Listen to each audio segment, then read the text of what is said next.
la société moderne a détruit l'amour. C'est une vérité. Regardez autour de vous, dans la société moderne, l'amour, qui devrait être l'une des émotions les plus profondes et authentiques que nous puissions ressentir, s'est transformé en un bien de consommation, facilement acquis et tout aussi aisément jeté. Erich Fromm, dans son œuvre majeure L'Art d'aimer, mettait déjà en garde contre la tendance croissante à traiter l'amour comme une marchandise. Il expliquait que lorsque nous commençons à le percevoir comme quelque chose à posséder, nous en réduisons la richesse et la profondeur à un simple produit que l'on peut acheter, échanger ou revendre. Cette marchandisation de l'amour n'est plus seulement une question théorique, elle est devenue une réalité observable au quotidien, notamment à travers la manière dont nous abordons les relations à l'ère du numérique. Les applications de rencontres, par exemple, ont instauré une vision du lien amoureux qui reflète la logique transactionnelle du capitalisme moderne. La facilité avec laquelle on glisse à gauche ou à droite, le choix ou le rejet d'un partenaire potentiel en un seul clic, réduit l'amour à une succession de décisions instantanées. La promesse de connexion devient éphémère, laissant bien souvent un sentiment de vide après une interaction superficielle. Dans cette dynamique, l'amour est devenu un objet, quelque chose que l'on prend lorsque l'on en ressent le besoin, puis que l'on abandonne dès qu'il ne nous sert plus. Fromm avertissait que, dans un tel contexte, nous perdons progressivement notre capacité à nourrir des liens profonds et authentiques, pourtant essentiels à l'épanouissement véritable de l'amour. Mais cette vision de l'amour ne se limite pas à la simple gratification immédiate qu'elle procure. La critique de Fromm va bien au-delà d'un simple constat. Bien que son œuvre L'Art d'aimer soit parue en 1956, il s'avère qu'il avait vu juste en remettant en question la nature même des relations que nous tissons. Lorsque nous abordons l'amour comme une marchandise, comme un produit à consommer, nous perdons de vue son essence véritable, celle d'un sentiment qui exige du temps, des efforts et une véritable vulnérabilité. L'obsession moderne pour la satisfaction instantanée érode la patience et l'engagement que l'amour traditionnellement requiert. Dans un monde façonné pour la rapidité et la commodité, l'amour risque de devenir un simple élément de plus dans un cycle de plaisir éphémère et vide de sens. Cette vision mercantile du sentiment amoureux est amplifiée par les pressions d'une culture consumériste qui nous inculque l'idée que nous méritons toujours mieux, que quelque chose de plus grand, de plus excitant nous attend juste au tournant. On nous apprend à croire que notre bonheur réside dans la prochaine grande rencontre, la prochaine expérience, la prochaine relation. Cette mentalité s'infiltre insidieusement dans nos vies sentimentales, rendant plus difficile la construction de liens solides et durables. Plutôt que de cultiver une relation avec une personne, nous nous retrouvons à chercher sans cesse le partenaire idéal, la combinaison parfaite, comme si l'amour était un bien que l'on pouvait échanger dès que l'on se lasse de celui que nous avons choisi. Que advient-il alors de notre propre identité et de notre capacité à aimer véritablement? L'amour peut-il réellement s'épanouir dans un monde où il est traité comme un produit sur une étagère? L'avertissement de Fromm est plus que jamais d'actualité. Alors que l'amour continue d'être perçu comme un bien de consommation, la véritable question que nous devons nous poser est la suivante. Sommes-nous prêts à soustraire l'amour à la logique du marché, à redécouvrir sa puissance en tant que force exigeant patience, profondeur et engagement? Ce n'est qu'en cessant de le considérer comme une transaction que nous pourrons enfin en expérimenter le pouvoir transformateur. L'amour n'est pas un produit, c'est un voyage qui exige vulnérabilité, effort et, surtout, du temps. Dans son analyse de la modernité, le sociologue Zygmunt Bauman a introduit le concept d'amour liquide pour décrire la fragilité croissante des relations dans notre monde contemporain. Contrairement aux liens solides et durables d'autrefois, Bauman observe que l'amour moderne ressemble davantage à un liquide instable, changeant, facile à renverser. Cette idée, centrale dans son travail sur la modernité liquide, met en lumière les difficultés croissantes à nouer des relations profondes dans une société qui privilégie la flexibilité et la liberté plutôt que l'engagement et la permanence. L'essor des applications de rencontres et des réseaux sociaux n'a fait qu'accentuer cette fluidité. Désormais, les relations ne reposent plus sur la stabilité ou la durée, mais sur la quête d'expériences éphémères. En quelques clics, il est possible de se connecter avec quelqu'un, d'échanger des messages et de se rencontrer en personne. Mais dans quelle mesure ces connexions sont-elles réelles? Dans un monde où la nouveauté est accessible en un simple glissement de doigts, il reste peu de place pour une compréhension profonde et une intimité émotionnelle authentique, des éléments qui définissaient autrefois l'amour. Plutôt que de bâtir des relations solides, beaucoup se retrouvent piégés dans un cycle de rencontres et de flirts éphémères, jamais totalement satisfaits, toujours en quête de quelque chose ou de quelqu'un de nouveau. Beaumont soutenait que, dans une société liquide, nous sommes conditionnés à percevoir les relations comme jetables.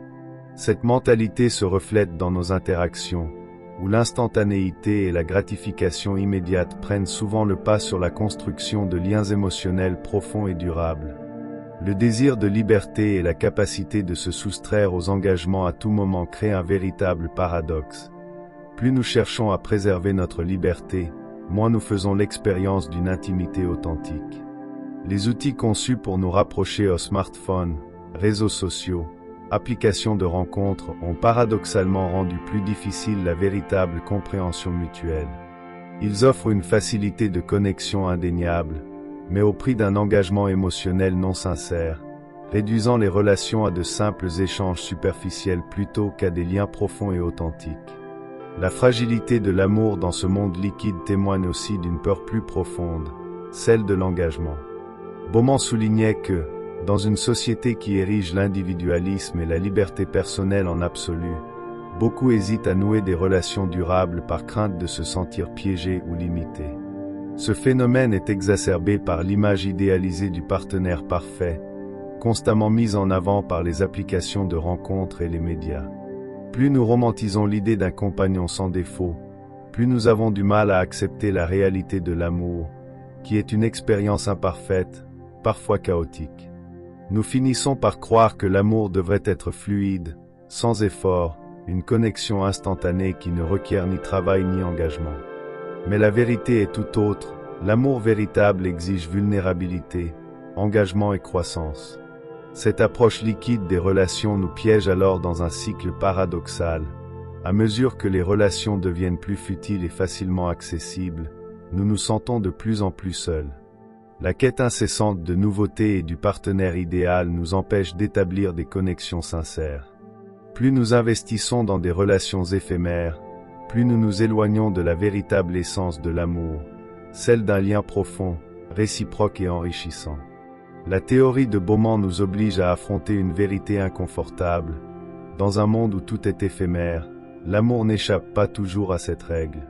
Pourtant, une question demeure. Cet amour liquide est-il réellement tout ce dont nous sommes capables, ou avons-nous simplement peur de plonger plus en profondeur? Carl Jung, l'une des figures les plus influentes de la psychologie, pensait que notre comportement, y compris nos choix amoureux, était largement guidé par des forces inconscientes. Selon lui, nous ne sommes pas toujours pleinement conscients des raisons qui nous attirent vers certaines personnes. Nos expériences affectives sont souvent façonnées par des schémas inconscients issus de notre passé, de notre dynamique familiale et des schémas les plus profonds de notre psyché. Dans l'amour, ces forces inconscientes peuvent se manifester de manière imperceptible, nous piégeant parfois dans des relations toxiques ou insatisfaisantes. L'un des concepts fondamentaux de la psychologie de Jung est celui de la projection. La projection se produit lorsque nous attribuons inconsciemment nos propres pensées, sentiments et désirs à une autre personne. Dans le contexte de l'amour, cela signifie souvent que nous tombons amoureux d'une image idéalisée de l'autre, plutôt que de la personne telle qu'elle est réellement. Par exemple, nous pouvons projeter nos besoins inassouvis ou nos fantasmes sur notre partenaire, en croyant qu'il ou elle pourra les combler, alors qu'en réalité, cette personne ne fait que refléter nos propres attentes internes. Cela peut engendrer un sentiment de connexion puissant et intense, mais qui repose, en fin de compte, sur une illusion. Le danger de la projection en amour est qu'elle peut nous empêcher de comprendre véritablement nos partenaires, nous menant par conséquent à la désillusion lorsque la réalité de la relation entre inévitablement en conflit avec notre image idéalisée. Jung a averti que ce type d'attachement inconscient conduit souvent à la déception, car la personne dont nous sommes amoureux n'est pas celle que nous imaginons. Plus nous projetons notre propre monde intérieur sur eux, moins nous pouvons les voir tels qu'ils sont réellement. Cela crée une déconnexion entre ce que nous croyons être l'amour et ce qu'il implique réellement, une compréhension mutuelle profonde des défauts, des vulnérabilités et des forces de chacun. Un autre aspect du piège inconscient dans l'amour est la tendance à choisir des partenaires qui reflètent les conflits non résolus ou les besoins insatisfaits de notre passé. Beaucoup d'entre nous se sentent attirés par des relations qui reflètent la dynamique de nos expériences précoces de l'enfance, que ce soit avec nos parents, frères et sœurs ou d'autres figures formatrices. Ces problèmes émotionnels non résolus peuvent se manifester dans nos relations amoureuses, souvent de manière dont nous ne sommes pas conscients. Par exemple, quelqu'un ayant grandi dans un environnement où l'amour était conditionnel pourrait inconsciemment chercher un partenaire qui renforce cette croyance, perpétuant ainsi un cycle de douleur émotionnelle et de déception. La perspective de Jung sur l'amour nous invite à remettre en question la nature de nos choix romantiques et à réfléchir à la mesure dans laquelle notre vie amoureuse est façonnée par des facteurs inconscients. Choisissons-nous réellement nos partenaires en fonction de ce qu'ils sont, ou projetons-nous simplement nos propres besoins non satisfaits et nos blessures non guéries sur eux? Pour se libérer du piège inconscient de l'amour, Jung pensait que la conscience de soi et l'intégration étaient essentielles. En comprenant les schémas inconscients qui influencent notre comportement, nous pouvons commencer à faire des choix plus conscients et authentiques en amour. Ce n'est qu'alors que nous pourrons embrasser l'amour pour ce qu'il est, une connexion dynamique et en évolution qui ne consiste pas à satisfaire des fantasmes, mais à grandir ensemble, à accepter les imperfections de l'autre et à construire un lien plus profond et sincère. Dans le monde accéléré d'aujourd'hui, où les relations sont souvent abordées avec une mentalité consumériste, il est facile de négliger l'importance de l'introspection en amour. Si nous voulons créer des relations véritablement satisfaisantes, nous devons d'abord regarder à l'intérieur, en reconnaissant les forces inconscientes à l'œuvre et en nous efforçant de nous engager dans l'amour depuis un lieu d'authenticité et de compréhension. Le travail de Jung nous rappelle que l'amour n'est pas seulement une quête extérieure, c'est un voyage vers les profondeurs de notre propre psyché, où nous devons confronter nos propres projections, désirs et blessures émotionnelles pour expérimenter l'amour sous sa forme la plus pure. Dans l'ère moderne, nous nous retrouvons piégés dans un paradoxe. Plus nous désirons une connexion véritable, plus nous avons peur précisément de ce qui pourrait rendre ces connexions possibles, l'engagement. Cette peur de l'engagement n'est pas nouvelle, mais elle est devenue plus marquée ces dernières années, surtout à mesure que la société célèbre de plus en plus l'individualisme, la liberté et la quête du bonheur personnel. Nous voulons être aimés, établir des relations profondes, mais nous hésitons souvent à nous y investir pleinement. La tension entre notre désir de connexion et notre peur de l'engagement est devenue l'un des obstacles les plus importants à maintenir des relations significatives dans le monde actuel. Ce paradoxe est profondément enraciné dans la façon dont nous abordons l'amour et les relations. On nous a conditionnés à croire que l'amour véritable doit être facile, que le partenaire idéal est quelqu'un qui s'intégrera parfaitement dans nos vies en satisfaisant tous nos besoins sans nous obliger à effectuer des changements significatifs. Cette attente de connexion sans effort peut être retracée jusqu'aux représentations idéalisées de l'amour dans les médias, où les relations romantiques sont souvent décrites comme fluides, sans effort et sans conflit. On nous fait croire que si une relation est vraiment la bonne, elle viendra sans lutte, sans nécessité de travail, de sacrifice ou de croissance. La vérité, cependant, est bien plus complexe. L'amour véritable demande des efforts, exige de la vulnérabilité, de l'engagement et la volonté de faire face à l'inconfort pour grandir ensemble. L'engagement, dans ce sens, ne consiste pas à trouver un partenaire qui remplisse toutes nos attentes ou qui rende notre vie plus facile, mais à choisir quelqu'un avec qui construire une vie, malgré ses imperfections et les défis inévitables qui surgiront. L'amour, c'est accepter que personne n'est parfait et que les relations ne sont pas un chemin sans obstacles, mais un parcours partagé de croissance et de compréhension mutuelle. La peur de l'engagement surgit souvent parce que nous croyons que nous devons choisir quelqu'un de pratiquement parfait, alors qu'en réalité, la nature imparfaite d'une relation est précisément ce qui la rend significative et réelle. Dans le monde moderne, où la pression pour trouver le partenaire parfait est accablante, beaucoup de personnes se paralysent face à leurs attentes irréalistes. Les applications de rencontres et les réseaux sociaux n'ont fait qu'amplifier ce sens du perfectionnisme, où nous pouvons défiler sans fin à travers de possibles partenaires, chacun présentant une version idéalisée de lui-même. Cependant, plus nous cherchons la perfection, plus nous risquons de passer à côté de la beauté des connexions réelles, imparfaites et pleines de défauts. La peur de l'engagement devient souvent un mécanisme de défense contre la vulnérabilité nécessaire pour aimer véritablement et être aimé. Elle nous protège de la douleur, de la déception et de l'inconfort de l'intimité, mais elle nous empêche aussi d'expérimenter la profondeur et la richesse du véritable amour. En fin de compte, l'échec de nombreuses relations modernes peut être retracé jusqu'à cette même peur. Tant que nous continuerons à aborder l'amour avec l'attente qu'il soit exempt de conflits ou d'inconfort, nous nous préparons à l'échec. La réalité de l'amour est qu'il implique à la fois de la joie et de la douleur, de la croissance et des reculs, de l'intimité et de la distance. En évitant l'engagement, nous évitons le même processus qui permet à l'amour de se renforcer et de perdurer. La question que nous devons nous poser est, sommes-nous prêts à affronter nos peurs, à accepter l'imperfection et à choisir l'engagement malgré les incertitudes? C'est alors que nous pourrons commencer à construire des relations qui ne sont pas seulement gratifiantes, mais aussi durables à long terme. Au final, le véritable défi des relations modernes ne réside pas dans la recherche du partenaire parfait, mais dans la volonté de nous engager, de faire face à notre peur de la vulnérabilité et d'embrasser les imperfections qui rendent l'amour non seulement possible, mais aussi profond. L'amour, lorsqu'il est abordé avec cette mentalité, devient moins une question d'éviter le risque de déception et davantage un moyen d'embrasser la richesse de la connexion qui découle de l'investissement total l'un dans l'autre.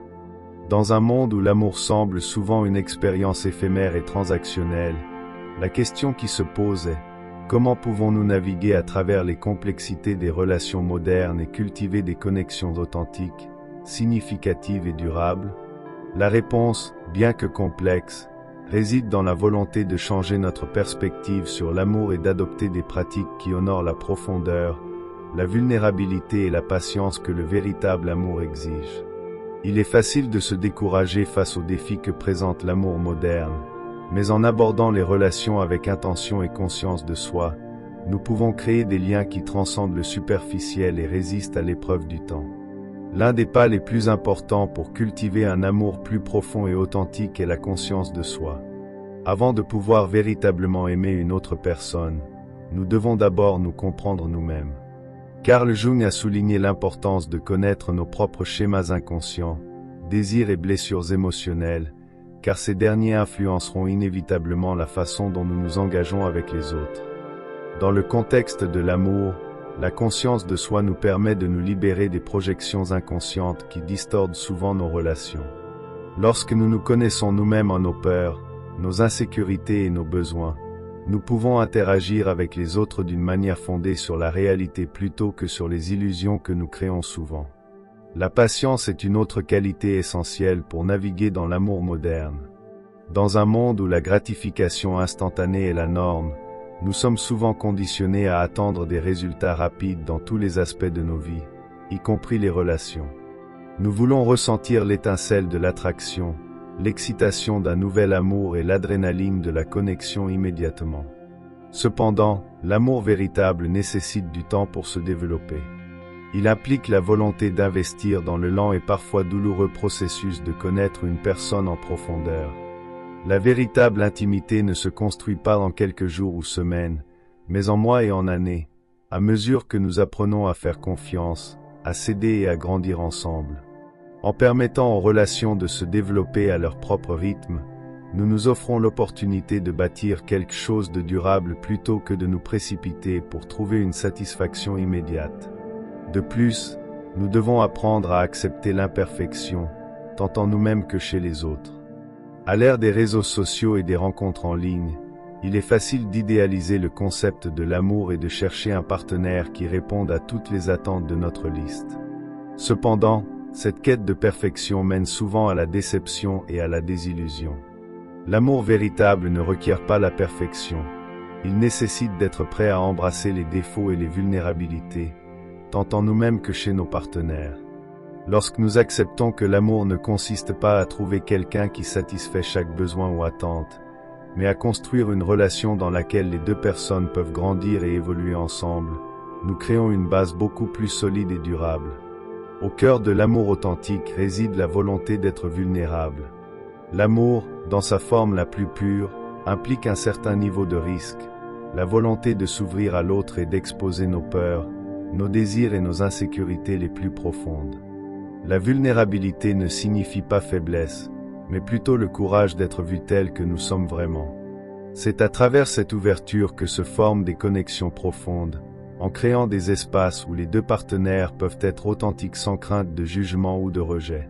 Cette vulnérabilité favorise la confiance, l'intimité et un sentiment d'humanité partagée, des éléments essentiels pour construire des relations solides et durables. Enfin, il est important de se rappeler que l'amour n'est pas une destination, mais un voyage. Il n'y a pas de point final parfait où tout s'aligne et où l'amour devient sans effort.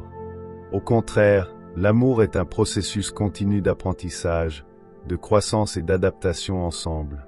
Chaque relation aura ses défis, ses moments de doute et ses périodes d'inconfort.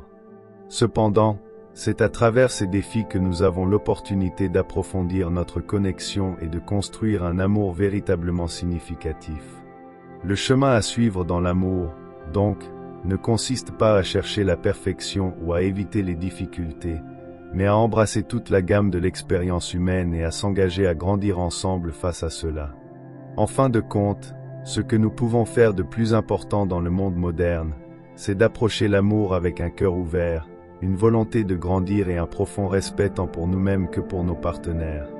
En favorisant la conscience de soi, la patience, l'acceptation et la vulnérabilité, nous pouvons transcender les limites de l'amour liquide et marchandisé de notre époque et créer des relations fondées sur l'authenticité, la connexion et la satisfaction durable. L'amour peut être plus difficile dans le monde actuel, mais il est aussi plus possible que jamais, tant que nous sommes prêts à l'aborder avec la profondeur et l'intention qu'il mérite. Ainsi, nous arrivons à la fin de notre voyage à travers les complexités de l'amour moderne. Comme nous l'avons vu, l'amour dans le monde actuel exige plus qu'un simple désir de connexion. Il requiert la conscience de soi, la patience et, par-dessus tout, le courage d'embrasser la vulnérabilité et les défis qui en découlent. Bien que les relations modernes puissent sembler plus compliquées que nous le souhaiterions, elles offrent également une opportunité unique de croissance et de transformation, si nous sommes prêts à nous y investir de manière authentique et profonde. Et vous, qu'en pensez-vous? Je vous invite à laisser un commentaire sur votre expérience avec l'amour moderne, il se peut qu'il aide plus d'une personne. Alors, ne vous restreignez pas. Maintenant, si vous souhaitez continuer à explorer le fascinant monde de l'amour et des relations, n'oubliez pas de vous abonner à la chaîne pour ne rien manquer. Rendez-vous dans la prochaine vidéo.